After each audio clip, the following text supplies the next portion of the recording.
Dios te bendiga, mi amigo y hermano. Por la gracia de Dios nos encontramos nueva vez en este programa Más cerca estoy, un espacio donde dedicamos tiempo para estudiar la palabra de Dios, siempre con un tema importante basado en las Sagradas Escrituras.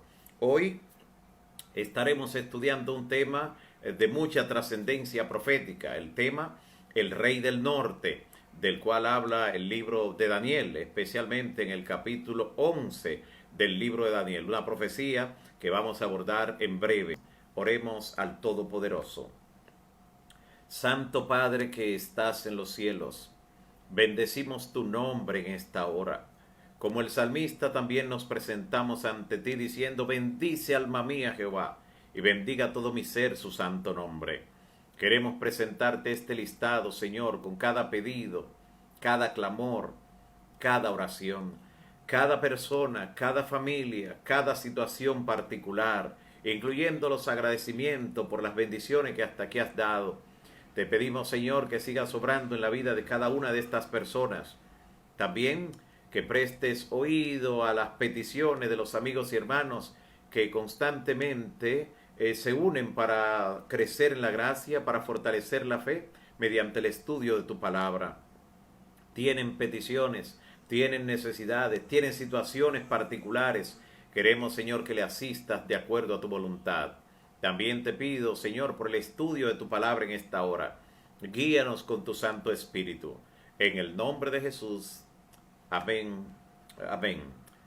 Gracias nueva vez, amigos y hermanos, por permanecer allí, listos para estudiar la palabra de Dios y dispuestos a ser instruidos por el Espíritu Santo, que cada día nos instruye, cada día puede redarguirnos también con su palabra y puede conducirnos por sendero de justicia.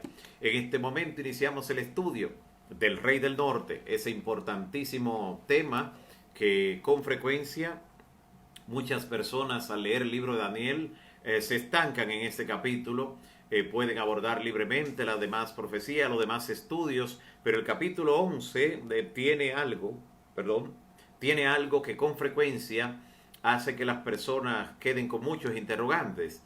La profecía de Daniel 11 es posiblemente una de las más literales que existen en cuanto a los elementos que utiliza. Y por eso muchas personas a veces, luego de venir de la imagen que presenta el capítulo 2 del libro de Daniel, luego de ver también las bestias en el capítulo 7, capítulo 8, las profecías del capítulo 9, entonces de repente se encuentran con el capítulo 11.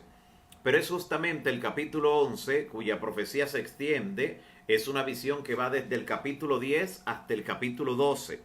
3 capítulos, 10, 11 y 12. El capítulo 10 es la introducción, donde Daniel tiene la visión interesante de quien se le aparece para hablarle. Una visión del Señor Jesús, que le aparece en forma deslumbrante, como siglos después se le aparecería también a Juan, el Señor Jesús glorificado. Pero ahora en el capítulo 11 vienen los detalles. Desde el momento en que se encontraba el profeta, esta también es una profecía historicista por excelencia. Desde los días en que él recibe la visión hasta el final de la historia humana, cuando Cristo regresará en gloria a establecer su reino eterno. Todo. Pero es en ese contexto donde aparece el Rey del Norte, que juega papeles diferentes en la historia, pero que en el tiempo del fin encarna de manera especial al enemigo principal que tiene el pueblo de Dios en el mundo religioso. Por eso vayamos al capítulo 11 del libro de Daniel. Daniel capítulo 11, desde el versículo 1, y noten cómo él habla aquí. Ya recuerde que la introducción es el capítulo 10, el capítulo 11 es una continuación y él explica lo siguiente. 11.1 de Daniel. Y yo mismo, en el año primero de Darío el Medo, estuve para animarlo y fortalecerlo.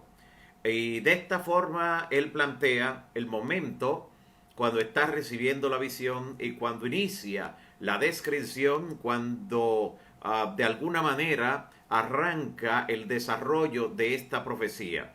Decirlo así por el hecho de que él está especificando que es Darío el Medo. Porque como vamos a ver, hubo un Darío también de Persia. Y él tenía que hacer la diferencia para que luego alguien no se confundiera. Todos esos detalles lo toma en cuenta Daniel. Sabemos que los medos y los persas estaban unidos, Darío el medo y Ciro el persa. Ciro era sobrino de Darío y habían hecho esa coalición de fuerzas, pero solo al principio. Allí hubo gobernantes de Media, luego todos los demás fueron de Persia, como conocemos en la historia y como vemos también en el desarrollo de la profecía misma. Dice él en el versículo 2, y ahora yo te mostraré la verdad, le dice aquí, quien le está revelando la visión a Daniel. Ahora yo te mostraré la verdad. He aquí que aún habrá 3 reyes en Persia. Hasta le está diciendo cuántos reyes iban a haber. A partir de ahí, de Darío el Medo, del momento histórico que él está viviendo. Noten lo literal que es y lo detallado. Todavía habrá 3 reyes en Persia y el cuarto se hará de grandes riquezas. Miren lo interesante, no está diciendo que solo faltarían 3. Dice, habrá 3 y el cuarto se hará de grandes riquezas. Realmente entonces faltaban 4 reyes entre los medos y los persas, especialmente antes de que viniera el reino de Grecia. Así lo va a decir. Dice, el cuarto se hará de grandes riquezas y más que todos ellos, y al hacerse fuerte con sus riquezas, dice el verso 2, levantará todos contra el reino de Grecia. Y claro, ahí sería su error, porque justamente ese sería el imperio que le iba a suceder. Pero faltaban 4 reyes, 3 que se mencionan de manera inicial y el cuarto que sería más rico que todos los demás. ¿Quiénes serían estos 3 primeros y el cuarto de la gran riqueza? Los primeros 3 después de Darío el Medo fueron los siguientes. El rey Cambises que gobernó desde el año 530 hasta el año 522 antes de Cristo. El segundo rey fue el falso Esmerdis, que gobernó solo en el año 522. Y se le llama así porque realmente estaba usurpando un reino que no le pertenecía. Había hecho allí toda una trampa que el tiempo no daría para contar acerca de este estratagema, pero solo duró un par de días, meses, allí en el gobierno, en el reino. El falso Esmerdia, así se le llama en la historia. El tercero de los cuatro fue Darío el persa. Y este Darío gobernó desde el año 522 hasta el año 486 antes de Cristo. Este gobernó durante un periodo más extenso. Repito, desde el año 522, cuando detronaron al falso Esmerdis, hasta el 486 antes de Cristo. Y el cuarto sería el rey Jerjes. En la Biblia se le conoce como Asuero, el Asuero del tiempo de Esther. Ese fue el cuarto. Así que cuando estamos leyendo la historia de Esther en algún momento, estamos mirando los episodios allí, estamos en presencia del último de esos 4 reyes y este fue el más rico de todos, con razón. El libro de Esther introduce, hablando de Asuero o Jerjes, que es el mismo, diciendo que realizaba banquetes hasta por 180 días.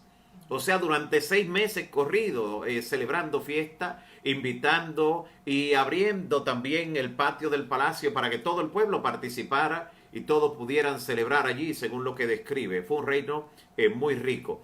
Estos eran los 4 reyes que quedaban y de allí entonces darían paso al reino de Grecia. Noten que aunque los capítulos anteriores hablan de metales, de bestias, pero ahora lo está mencionando por nombre. Así que si hay un capítulo que debiera ser entendido en forma puntual, específica, por los estudiosos de las Escrituras y sobre todo de la profecía, debiera ser el capítulo 11 de Daniel, porque ahí habla con lujos de detalle, lo menciona de manera específica y ya nos dijo que después del cuarto reino, del cuarto rey de estos reyes medos y persas, entonces se levantarían contra Grecia. Así que Grecia le sucedería. Y dice en el versículo 3 lo siguiente: se levantará luego un rey valiente. Atención a la descripción. Un rey valiente, que claro, ya sería parte del imperio de Grecia, porque ya el último de los 4, el de gran riqueza, Jerjes, Asuero, ya habría caído para este momento. Se levantará luego un rey valiente, el cual dominará con gran poder y hará su voluntad. No es difícil ver en este rey valiente a Alejandro Magno. A él se está refiriendo. ese que llevó a la cúspide el imperio greco-macedónico, el imperio de Grecia. Así que de esta manera está describiendo cómo entra el primer rey de Grecia, luego de haber mencionado a Grecia en el versículo 2, ya en el versículo 3 habla de su grande rey, Alejandro el Magno. Dice, pero cuando se haya levantado, su reino será quebrantado. Recordamos que Alejandro Magno fue general a la corta edad de 18 años, a los 25 años dominaba todo el mundo conocido, pero a los 32 años, producto de una borrachera que se le complicó luego con una fiebre, murió. Era uno de los vicios que nunca pudo dominar. El hombre que dominó todas las naciones conocidas no se supo dominar a sí mismo. Esta era una de sus debilidades. Cuando se haya levantado, su reino será quebrado y repartido a los cuatro vientos del cielo. Y así mismo fue. Los cuatro generales de Alejandro Magno, que históricamente se conocen como Casandro, Lisímaco, Seleuco y Ptolomeo, se repartieron realmente el reino. Y ya verán entonces por qué luego se introduce el rey del sur y sobre todo el rey del norte, que es el que queremos destacar aquí en el capítulo 11. Y dice que será repartido su reino, el de Alejandro, los cuatro vientos, pero no a sus descendientes. Y efectivamente, porque no logró tener un descendiente, murió a los 32 años, no logró tener un descendiente que pudiera apropiarse del reino cuando él murió, y sus cuatro generales, como indica la historia, fue que se los repartieron. Note, no pierda el detalle de cómo la Biblia tiene tanta especificación con relación a lo que iba a ocurrir en el futuro. Luego todo ocurrió al pie de la letra. Daniel está escribiendo allí en el siglo VI antes de Cristo y luego todo fue cumpliéndose siglo tras siglo. Pero los que tendrán el reino, los que se lo dividirán, los generales dice, no será según el dominio que él dominó. Claro, porque se repartieron el reino. Y así como en la unidad estaba la fuerza, en la división vino la debilidad. Porque su reino será arrancado y será para otro fuera de ellos, definitivamente. Y entonces allí miren lo que ocurre. Mencionamos cuatro generales para que vean de dónde salen el rey del norte y el rey del sur, históricamente hablando. Estaba Silímaco, Seleuco, Casandro y Ptolomeo. ¿Qué sucede? Que los más prominentes de esos cuatro generales fueron Ptolomeo y Seleuco. Seleuco al norte, quien llegó a desarrollar el reino conocido en la historia como los Seleucidas, y entonces en el sur, en Egipto, la dinastía de los Ptolomeos. La dinastía de los Ptolomeos, de la que luego también de alguna manera le sucedieron, fueron parte las Cleopatras, que hubo unas 7 en total, pero la cuarta fue la más famosa, fue la que hizo que el nombre de esa reina quedara en la historia. Así que noten, tanto Silímaco como Casandro, después sus reinos se desvanecieron prácticamente y fue de alguna manera unido a uno de estos dos reinos, cada uno de ellos. Así que Seleuco al norte, el reino de los Seleucidas, y al sur los Ptolomeos. Estos dos generales o estas dos dinastías griegas, por cierto, que heredaron lo que había sido el imperio greco-macedónico de Alejandro Magno, comenzaron a rivalizar entre sí. Y desde allí entonces el lente profético comienza a hablar del rey del norte y el rey del sur. Rey del norte y el rey del sur. Y entonces llega el momento cuando el rey del norte, en medio de toda la historia, comienza a encarnar a diferentes reyes, diferentes personalidades, que no vamos a verlo todo por razón de tiempo. Llega el momento que de Grecia entonces viene el otro imperio, que es el imperio romano. Y entonces el imperio romano es el que se deja conocer ahora como el rey del norte, mientras que en Egipto siempre, las dinastías de Egipto, se le conoce como el reino del sur. Y las luchas que había entre ellos se mantiene rey del norte, rey del sur. Eso históricamente hablando. Y claro, presenta allí todo en la Biblia, toda la descripción de estos reyes, de cómo realizarían con engaño, cómo repartirían las tierras, todo lo que ocurre. Y estando en el imperio romano, menciona incluso el momento cuando el príncipe del pacto, Cristo, viene y muere. Y por eso podemos ubicar históricamente cada uno de estos reinos, cada uno de estos reyes. Por ejemplo, cuando leemos en el versículo 19, versículo 19 dice, luego volverá su rostro a las fortalezas de la tierra, pero tropezará y caerá y no será hallado. Versículo 21, y le sucederá en su lugar un hombre despreciable, al cual no darán la honra del reino, pero vendrá sin aviso y tomará el reino con halagos. Está aquí describiendo justamente el imperio romano. Las fuerzas enemigas serán barridas delante de él como con inundación de aguas. Serán del todo destruidos junto con el príncipe del pacto. El momento cuando el príncipe del pacto, el Mesías, Cristo, muere es justamente durante el tiempo del imperio romano. Aquí en este versículo sabemos por eso dónde estamos históricamente hablando. Sigue describiendo, y después del pacto con él, engañará, subirá y saldrá vencedor con poca gente. Y sigue describiendo todo lo que hace el imperio romano, especialmente lo que tiene incidencia en el pueblo de Dios. Y luego nos dice en el versículo 26, aún los que coman de sus manjares le quebrantarán y su ejército será destruido y caerán muchos muertos. Está hablando la forma como este imperio romano sería carcomido desde adentro por las tribus bárbaras que fueron invadiendo el imperio por el norte. Dice después en el versículo 28, y volverá a su tierra con gran riqueza y su corazón será contra el pacto santo.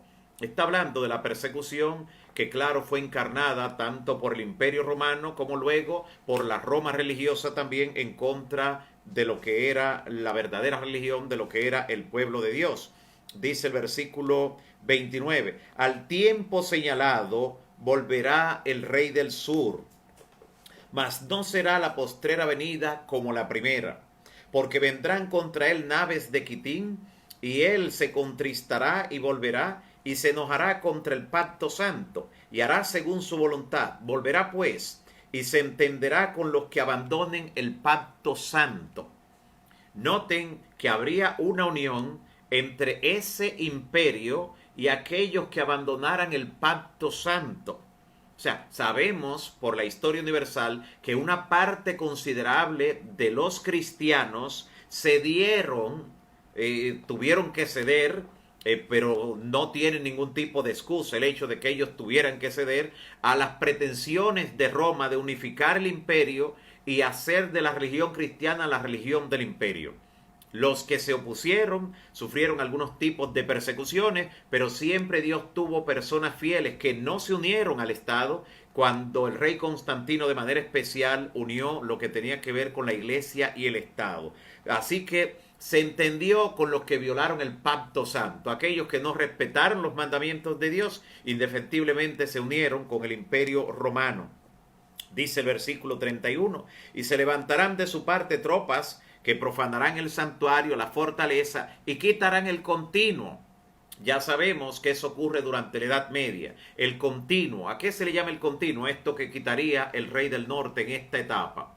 Quitaría el continuo, la Roma religiosa que allí encarna al rey del norte, prohibiendo las cosas que en el santuario se realizaban de manera continua. Por ejemplo, el pan de la proposición, que debía estar continuamente allí de la presencia del Señor. El pan representaba la palabra, y la palabra fue prohibida durante la Edad Media por el poder de la Roma religiosa. Pero no solo la palabra, también estaba el altar del incienso, que debía estar ardiendo de continuo. A eso se refiere el continuo. Y entonces ese incienso representaba las oraciones que debían ascender constantemente delante del Señor. Eso fue prohibido. En lugar de las oraciones se enseñaron entonces rezos, repeticiones de palabras, y en lugar de orar a Dios en el nombre de Jesús, de orar al Padre en el nombre de Jesús, se enseñó sencillamente a hacer rezos y a hacer repeticiones a santos y a diferentes deidades. Pero no solo esto, también estaba dentro de lo que debía arder continuamente las lámparas o los candeleros dentro del santuario. Eso representaba la testificación, la predicación de la palabra. Pero durante la Edad Media esas lámparas estuvieron apagadas por una razón sencilla: la palabra de Dios estaba prohibida. fue perseguida. Grandes volúmenes fueron quemados con todos aquellos que encontraron, que finalmente murieron en la hoguera, pero murieron fieles al Señor, y como lo hizo Juan Hus, murieron cantando, alabando al Señor. Y sigue diciendo el versículo 32, con lisonjas seducirá a los violadores del pacto. Recuerde que el pacto es la ley de Dios. Y muchos serían engañados por este sistema de la Roma religiosa. Dice que con lisonjas, o sea, con mentiras, con falsedades, con engaños. Mire hasta el día de hoy todas las cosas que se inventó el sistema político religioso de la Roma papal, y cómo mediante lisonjas realmente ha seducido a los violadores del pacto. Pero el pueblo que conoce a su Dios, dice el verso 32, se esforzará y actuará. Eso significa, como lo hemos visto en la historia universal, que en plena Edad Media, a pesar de la persecución y a pesar de todos los que se unieron con la Roma religiosa, se mantuvo un pueblo santo, un pueblo que se esforzó, que persistió en la verdad, y esa herencia de la verdad es la que recibe el pueblo de Dios en el tiempo del fin. La Biblia hubiera desaparecido, la verdad de Dios hubiera desaparecido de la faz de la tierra, de no ser porque Dios utilizó justamente a un pueblo que con fidelidad y con valor se mantuvo fiel durante ese tiempo. Dice el verso 33, y los sabios del pueblo instruirán a muchos, y por algunos días caerán a espada. ¿Cuántos serían esos días? Bueno, había una profecía de tiempo, de 1260 días, que equivalen a 1260 años. Aquí no dice el número, solo dice días, pero está haciendo referencia a ese tiempo profético durante el cual fueron perseguidos. Dice que por días caerán a espada, muchos fueron pasados a espada, muertos en la guillotina, en fin, otros a fuego en la hoguera, en cautividad, muchos fueron llevados prisioneros, y a despojo. A muchos le quitaron la tierra, producto de las creencias que tenían, que eran contrarias a las ideas de la Roma religiosa. Pero dice el versículo siguiente, y en su caída serán ayudados de un pequeño socorro. ¿Cuál sería este pequeño socorro que durante la Edad Media vino para el pueblo de Dios? Varias cosas. Número uno, el descubrimiento de América, el descubrimiento del Nuevo Mundo. Todas las energías y fuerzas que estaban concentradas persiguiendo a los fieles en el Viejo Mundo, buscaron de alguna manera o fueron reorientadas a la búsqueda de riqueza, como vinieron al Nuevo Mundo. El descubrimiento de América. También lo que tuvo que ver con la invención de la imprenta, donde el primer libro que se imprimió allí en la imprenta de tipos móviles de Gutenberg en Alemania fue justamente la Biblia. Pero además de esto vino el Renacimiento y ese despertar de las artes, de la ciencia, producto de que la Biblia ya estaba llegando a la mano de la gente. Todo eso creó una apertura. Así que note cómo antes de que concluyeran los 1260 años de la profecía de persecución hubo un pequeño socorro. Solo por mencionar algunos, todo eso ocurrió durante la Edad Media. Noten cómo de manera implícita aparece hasta el descubrimiento de América dentro de las causas que en ese tiempo pues le dieron un pequeño socorro al pueblo de Dios. Pero muchos se juntarán a los violadores del pacto con lisonjas. Allí continúa describiendo, pero dice aún del rey del norte, el versículo 36, y el rey hará su voluntad y se ensoberbecerá. O sea, no sería nada sencillo. O sea, el poder que demostró durante la Edad Media la Roma religiosa mediante su máximo representante desde Roma fue algo indiscutible. Pues puede leer la historia universal, cómo humilló reyes, cómo les hizo ir descalzo incluso hasta Roma y pedirle perdón de rodillas cuando algún rey no se atrevía a no mandar lo que Roma exigía en cuanto a oro, en cuanto a riqueza, o sencillamente cuando no lo obedecían en sus dogmas. Y el rey hará su voluntad y se ensoberbecerá, dice, y se engrandecerá sobre todo Dios. Eso también lo dice luego Pablo. Dice que se sentará en el lugar de Dios haciéndose pasar por Dios. Luego también lo dice Juan en el libro de Apocalipsis, donde dice que este poder, que también lo describe como el anticristo, como una bestia, dice que hablaría blasfemias. O sea, trataría de ocupar el lugar de Dios. Y contra el Dios de los dioses hablará maravillas. Aquí están las blasfemias. Y prosperará y hasta que sea consumada la ira. Hay personas que dicen, pero si Dios no estaba con ese poder, ¿cómo es posible que le haya ido bien, que atropellara tanto? Es que la profecía del mismo Dios así lo establecía. Dios dijo que ese sistema iba a actuar según su voluntad, o sea, la voluntad del propio poder, no de Dios. Y dice aún más que prosperaría. La Biblia dice que prosperaría. Por eso, si hubo un poder que duró siglos y siglos sin que nadie le pudiera hacer frente, fue ese sistema de la Roma religiosa, la Roma papal. Desde el año 538 hasta el año 1798 hizo a su antojo y prosperó, como dice la Biblia, hasta que sea consumada la ira. Eso vendría porque lo determinado se cumplirá. O sea, ese sistema tendría que caer. Y ya sabemos cómo cayó, por orden de Napoleón en el año 1798. Pero claro, no simplemente porque Napoleón lo determinó, sino porque la profecía dada por el Dios del cielo indicaba que ya ese sistema tendría que caer. Pero note otro detalle que nos ayuda a reconocer Rey del Norte. Allí dice, del Dios de sus padres no hará caso. O sea, la iglesia apostólica, la iglesia de la que habían salido los cristianos, a quien ellos adoraban realmente, de eso no iba a hacer caso. Usted lee la Biblia en el libro de Hechos y ve qué creían, qué hacían, qué guardaban en esa iglesia primitiva y lo compara con ese sistema y usted va a decir, pero está totalmente divorciado. Es exactamente, así que del Dios de sus padres no haría caso, ni del amor de las mujeres. Interesante. ¿Qué es esto ni del amor de las mujeres? Aquí está destacando el celibato, que sería una característica de los líderes de ese sistema. No se casarían, a lo que le llaman el dogma del celibato.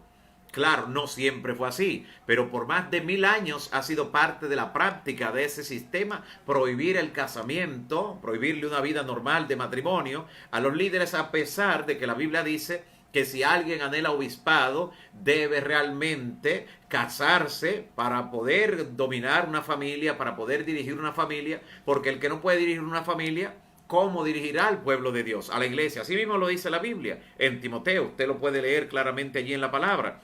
Y entonces mire este detalle que da aquí, de que no haría caso del amor de las mujeres, y claro, eso ha traído otros problemas, otros desórdenes, porque no casarse cuando tienen realmente, cuando debieran hacerlo porque es lo normal, pues ha traído consigo un sinnúmero de desastres, un sinnúmero de abusos, incluyendo la pedofilia y tantas desviaciones por alterar lo que Dios hizo normal al principio y por no respetar lo que dice la palabra. Dice también, ni respetará a Dios alguno, porque sobre todo se engrandecerá, como hemos visto.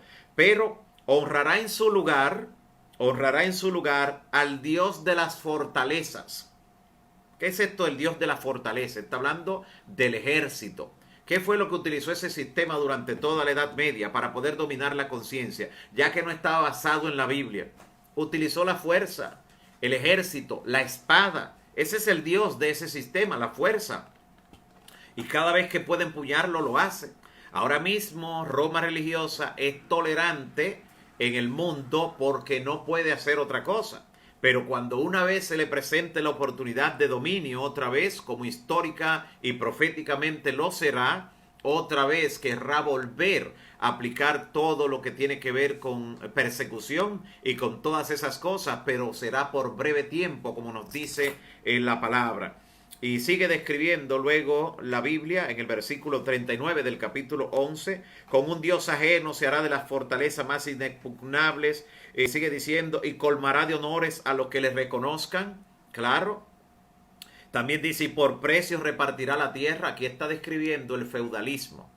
Por eso el principal señor feudal estaba en Roma.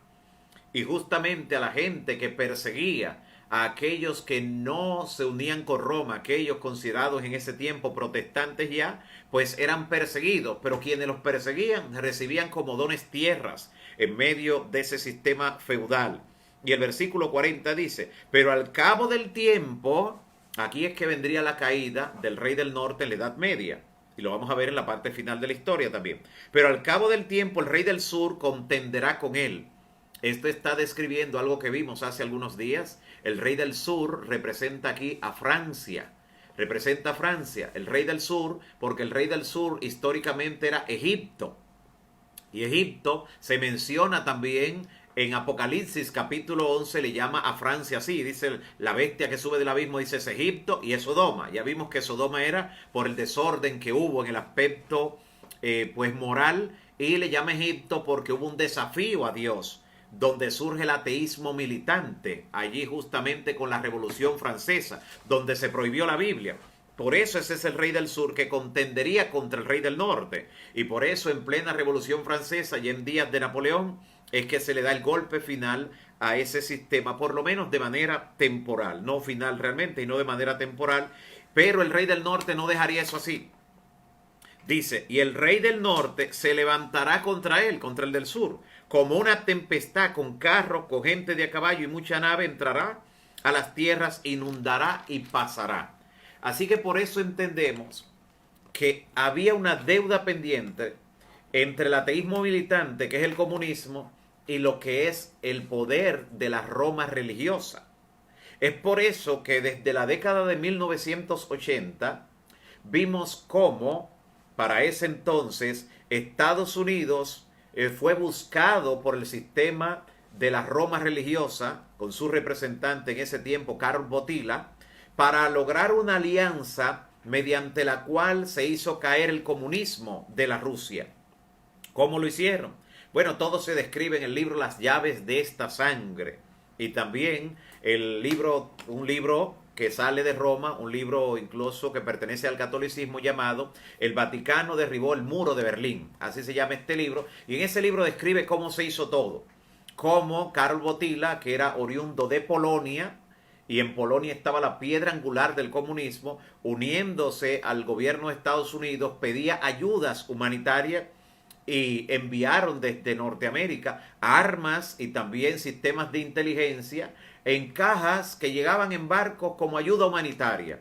Y como ayuda humanitaria se fueron filtrando esas armas y esos mecanismos de inteligencia allí en Polonia, y finalmente todo eso que cayera a finales de los 80, el comunismo en Polonia, y fue como quitar la piedra angular, así era considerada la piedra angular del comunismo, quitarla, y eso barrió como pólvora toda la república soviético-socialista, y cayó el muro de hierro que tenía lo que era la ex Unión, o lo que fue la ex Unión de República Soviético Socialista. El comunismo cayó, luego también dio al traste con la caída del muro de Berlín. Todo lo que era el comunismo fuerte fue derrotado. Detrás de todo eso estaba el poder de Roma religiosa, pero era una cuenta que tenían pendiente, porque quien le aceptó el golpe después de la Edad Media, en 1798, quien le dio la herida mortal realmente a la iglesia romana fue el ateísmo militante.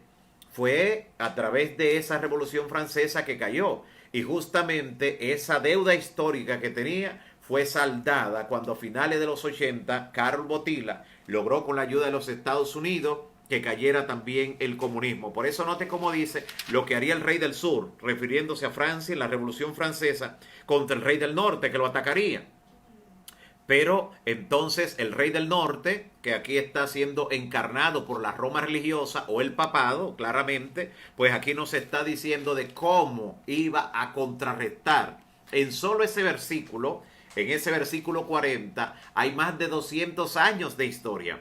Porque fue en 1798 que el rey del sur, encarnado por Francia, atacó a la iglesia romana, cuando ese año pues le quitó el cetro, el anillo y la corona al Papa Pío VI, enviándolo al exilio donde murió. Y no fue sino hasta el pleno siglo XX cuando ese sistema comenzó a recuperarse de nuevo en su poder, y fue entonces en la década del 80, a finales de los 80, cuando logró desquitársela de ese sistema comunista que le había propinado esa derrota o esa herida mortal. Pero note ahora lo más interesante, porque nosotros estamos ahora después del versículo 40, porque ya vimos lo que ocurrió con el comunismo, producto de la alianza de la iglesia romana del papado con los Estados Unidos en la década del 80. Pero miren lo que dice ahora, versículo 41, todo esto ya está en el futuro.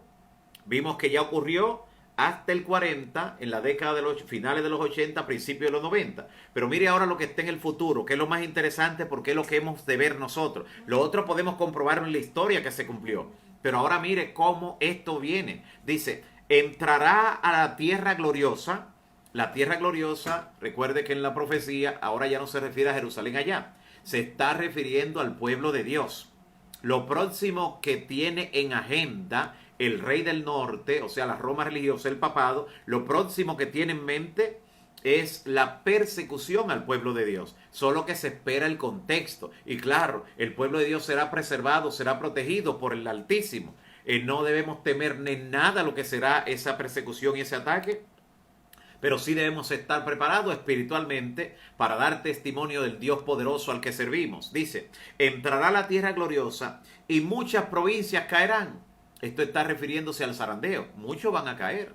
Muchos van a abandonar al pueblo de Dios. Cuando vean la hora de la verdad, muchos van a caer. Pero éstas escaparán de su mano. Atención.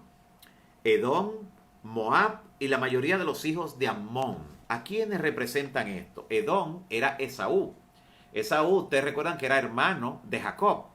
Pero Amón y Moab eran los hijos de Lot. O sea, lo que estamos hablando es que estos son pueblos que estaban emparentados de cerca con el pueblo de Israel, con el pueblo de Dios en la antigüedad. Lo que está diciendo es que aunque mucha gente va a abandonar el pueblo de Dios cuando vea la hora de la verdad, en ese zarandeo es lo que está describiendo allí, pero los que están emparentados más de cerca con el pueblo de Dios, o sea, estamos hablando, hay gente que aunque esté en otros cuerpos religiosos, o aunque esté en el mundo, se identifica es con el pueblo remanente de Dios. Hay gente que usted la ha escuchado posiblemente dice, yo no voy a ninguna iglesia, pero si un día voy a una, será al pueblo remanente de Dios. Y escucha a otros que dicen, a mí me gusta mucho su iglesia, no voy a ninguna, pero me gusta mucho, si un día me uno, ve, son personas que se van a unir más que nunca al pueblo de Dios cuando vean también la hora de la verdad. Y dice el versículo 40, extenderá su mano, todo esto es del rey del norte, contra las tierras, y dice, y no escapará el país de Egipto. Y hemos visto de todo lo que hizo contra ese sistema, pero cómo todavía queda remanente de lo que es el comunismo, y se apoderará de los tesoros de oro, plata y de todas las cosas preciosas de Egipto, y los de Libia y Etiopía le seguirán. Pero mire lo que va a detener cuando el rey del norte esté atacando, persiguiendo, atentando contra el pueblo de Dios, queriendo desaparecerlo, queriendo eliminarlo, queriendo matarlo. Mire lo que Dios va a hacer. Dice, pero noticias del oriente y del norte le atemorizarán. ¿Qué cosa le va a dar miedo al rey del norte? Al poder de la Roma religiosa, al papado, cuando esté atentando contra el pueblo de Dios, persiguiendo a los que guardan los mandamientos de Dios. Noticias de oriente y del norte. ¿Qué representa esto? El oriente y el norte son los puntos cardinales que en la Biblia se le atribuyen a Dios y a su verdad. Oriente y norte. Eso tiene una trascendencia muy profunda que la veremos luego, la vamos a ver luego, pero le quiero decir, usted ve en el eje cartesiano, por ejemplo, en aritmética, en geometría, usted ve el eje cartesiano que se utiliza en la geometría, el norte es positivo hacia arriba y el oriente hacia la derecha es positivo. Los otros dos son negativos. Por eso los antiguos identificaban al oeste y al sur, lo identificaban con el enemigo. El norte y el oriente lo identificaban con Dios. Pero, ¿qué cosa es la que desciende de arriba, del norte? Es el ángel fuerte de Apocalipsis 18, que ilumina toda la tierra con su gloria. Es el fuerte pregón. Cuando el Espíritu Santo descienda con poder en el último Pentecostés sobre el pueblo de Dios, y con ese poder de realizar milagros, con ese poder de predicar la palabra de Dios, salgan, eso atemorizará al rey del norte. Pero no solo noticias del norte, noticias de oriente. ¿Cuál es la de oriente? Dice Apocalipsis 7, que un ángel que sale de donde sale el sol, o sea, del oriente, viene a sellar al pueblo de Dios. Cuando el rey del norte vea no solo el poder con el que comiencen a predicar los siervos de Dios cuando él quiera atentar contra ellos, sino que sepa que Dios está sellando a su pueblo. Y ese pueblo sellado nadie podrá tocarle ni matar a uno de ellos. Nadie. Y es por eso que esas noticias le van a llenar de temor. Número 1, la predicación que viene del norte, según Apocalipsis 18, el ángel fuerte que desciende del cielo y alumbra toda la tierra con su gloria. Y número 2, el sellamiento, el Espíritu Santo y el poder con que harán esa obra llenarán de temor al rey del norte. Él pensaba que iba a atacar a un pueblo indefenso, pero cuando vea el poder que Dios le da, eso lo atemorizará. Y sigue diciendo, y saldrá con gran ira para destruir y matar a muchos. Esa es la intención que él va a tener, pero no se materializará. Dice el versículo 45, plantará las tiendas de su palacio entre los mares y el monte glorioso. O sea, atentará otra vez contra el pueblo de Dios. Y dice, pero llegará a su fin. Note, justo cuando esté rodeando al pueblo de Dios, cuando esté atentando y crea que ya lo tiene rodeado, justamente ellos, cuando crean que tienen al pueblo de Dios contra la espada y la pared, ellos mismos estarán destruidos. Porque dice, llegará a su fin y no tendrá quien le ayude. Muy interesante. Llegará a su fin y no tendrá quien le ayude. Y entonces, ¿en qué contexto ocurre todo eso? El versículo 1 del capítulo siguiente lo dice. En aquel tiempo se levantará Miguel, el gran príncipe que está de parte de los hijos de tu pueblo, y será tiempo de angustia, pero en ese tiempo será libertado tu pueblo. Todo lo que se hayan inscritos en el libro de la vida. Nota, así que lo que el rey del norte ha hecho y lo que está planeando ahora para desplegar contra el pueblo de Dios, nunca olvides, desde el versículo 41, todo está por delante todavía, todo está por cumplirse. Y por eso es que sabemos que en cualquier momento se tomarán las medidas, se dictará la ley dominical para de alguna manera intentar que aquellos que no la sigan, que aquellos que no la obedezcan, finalmente sean perseguidos. Es el arma que utilizará el rey del norte y por eso hacemos mención de ella. Es el arma que utilizará. No hay una razón para perseguir al pueblo de Dios que no sea cuando el pueblo de Dios decida desobedecer una ley humana porque está en contra de una ley divina. Estará en contra del cuarto mandamiento. Y como los primeros discípulos, como los primeros apóstoles, con valor nos pararemos y diremos, es menester obedecer a Dios antes que a los hombres. Que Dios te llene de ese valor, mi amigo y hermano. Que Dios te pueda imbuir de su Santo Espíritu. Te llene de poder especial para hacer frente al Rey del Norte con todo el poder que ha de desplegar. Así como lo hizo en la antigüedad, él creerá que va a prosperar ahora al final. Fueron muchos los que cayeron en la Edad Media y durante diferentes tiempos y edades, pero en esta parte final de la historia lo que le espera es su fin. Como dice en el versículo 44, llegará a su fin y no tendrá quien le ayude. Justamente este rey del norte, lleno de soberbia, de orgullo, por la riqueza que ostenta a nivel mundial, por el poder que ostenta, teniendo más relaciones diplomáticas, o sea, relaciones diplomáticas con más países que aún Estados Unidos de Norteamérica. Tiene mucho más países con relaciones diplomáticas, una pequeñita ciudad de estado llamada la Santa Sede, que de santa solo tiene el nombre. Las cosas que ocurren allí, a diario usted la puede ver cuando en las noticias son presentadas, no son parte de ningún tipo de difamación, usted se entera por usted mismo en las noticias, porque es un sistema caído. Ha caído Babilonia y por eso Dios llama a los hijos e hijas fieles que tiene allí. Dios reconoce que tiene pueblo en esos lugares, en esas iglesias, porque los sistemas el enemigo los ha utilizado, pero hay personas que de corazón están buscando a Dios allí, gente de buen corazón, y Dios obrará en su favor. Por eso en Apocalipsis 18:4 se le dice, salid de ella, pueblo mío. Note que Dios no le llama impío, no le llama inicuos a esa persona, le llama pueblo mío. Y están todavía en Babilonia, dice, para que no sean partícipes de sus pecados. O sea, no sean cómplices. Y finalmente tengan que recibir las plagas. Por lo que hemos visto, el rey del norte, que inicialmente representaba o encarnaba a los Seleucidas en la división del imperio de Grecia, luego pasa a representar en la historia a Roma. De Roma imperial pasa a la Roma papal, que es donde ocupa un mayor espacio dentro del mismo capítulo 11 de Daniel.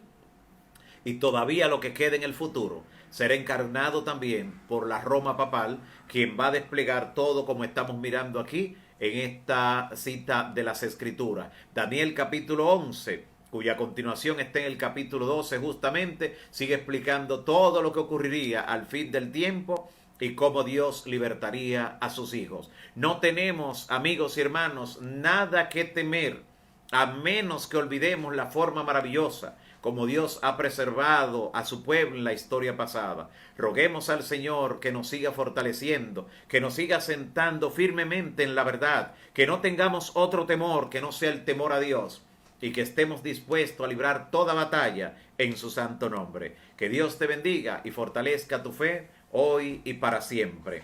Oremos. Padre Santo que estás en los cielos, Bendito y alabado sea tu nombre por siempre. Te agradecemos, Señor, por tu palabra, por las verdades que hemos visto en la misma, también por el poder que tu Santo Espíritu nos da para permanecer de parte de la justicia, aunque se desplomen los cielos. Te agradecemos por cada pedido de oración que has respondido, Señor, y también por los pedidos que te presentamos en esta hora. Sabemos que con certeza, de acuerdo a tu voluntad, tendrán una pronta respuesta que glorificará tu nombre. Te ruego, Señor, que asistas a cada persona, que le acompañes, que le fortalezcas, que estés junto a él en los momentos difíciles, que sigas, Señor, llegando a la vida de aquellos por quien intercedemos. Con el solo pedido de oración por ellos, Señor, tú recibes la autoridad que esas personas en su libre albedrío te dan a ti para que seas tú quien dirija su vida. También por cada amigo y hermano que cada día se conecta, que cada día se convierte en un canal de bendición para otros, que también tú le puedas, Señor, escuchar su petición especial y en este día glorificarte en su vida. Te ruego, Señor, por cada persona, aquellos que tienen situaciones, productos de accidente, aquellos que tienen algunos traumas en su cuerpo, algunos que tienen traumas que tienen situaciones de dolor. Pasa tu mano sanadora para que todo pueda retornar a su lugar, para que puedan fortalecerse, Señor, y puedan disfrutar de paz y salud de acuerdo a tu voluntad. Gracias por escucharnos. De nuevo mañana permite que nos unamos para estudiar tu palabra. En el nombre de Jesús. Amén. Amén. Dios te siga bendiciendo.